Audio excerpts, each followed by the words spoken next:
വീണ്ടും അഭിമാന നേട്ടവുമായി ISRO Sriharikota Satheesh Dhawan space സെന്ററിൽ നിന്നുള്ള 100ാം വിക്ഷേപണം വിജയകരമായി പൂർത്തിയാക്കി. രാവിലെ 6:23 ശ്രീഹരിക്കോട്ട സതീഷ് ധവാൻ സ്പേസ് സെന്ററിലെ 2ാം വിക്ഷേപണ തറയിൽ നിന്നാണ് GSLV F-15 LVS-2 കുതിച്ചുയർന്നത്. 10, 9, 8, 7, 6, 5, 4, 3, 2, 1. L40 stages are ignited. Plus 5 seconds. Lift off normal. Magnificent lift off of GSLV F-15 NVS-02 mission. 100th launch mission of ISRO embarks on its journey.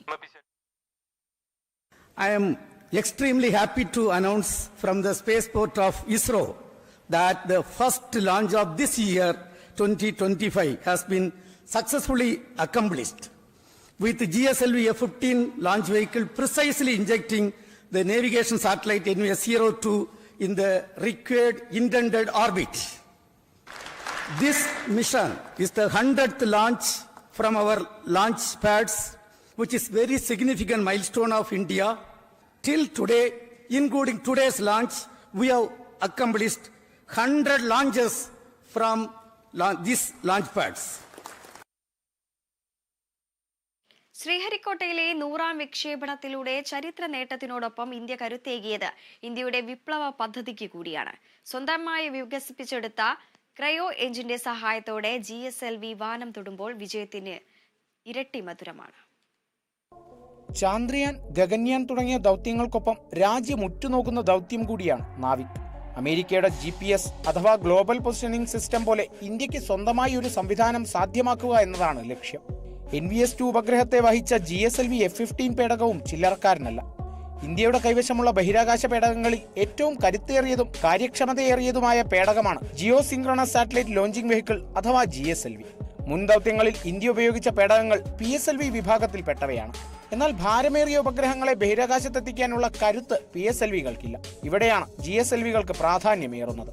വിക്ഷേപണങ്ങളിൽ ശാസ്ത്രജ്ഞർക്ക് ഏറ്റവും അധികം വെല്ലുവിളി ഉയർത്തുന്നത് ഉപഗ്രഹങ്ങളുടെ ഭാരമാണ്.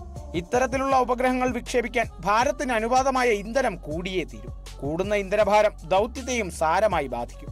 എന്നാൽ GSLV-യുടെ ക്രയോ എഞ്ചിൻ സംവിധാനം ഇന്ധനഭാരം കുറയ്ക്കാനും ഒപ്പം പേടകത്തിന്റെ പ്രവർത്തനക്ഷമത കൂട്ടാനും സഹായിക്കുന്നു.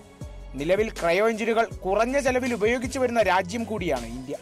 നാവിക പദ്ധതിയുടെ ഭാഗമായുള്ള 2ാമത്തെ വിക്ഷേപണം കൂടിയാണ് GSLV F-15 NVS-2 വിക്ഷേപണം. നാവിക്കിന്റെ ആദ്യഘട്ടം നേരത്തെ പൂർത്തിയായിരുന്നു.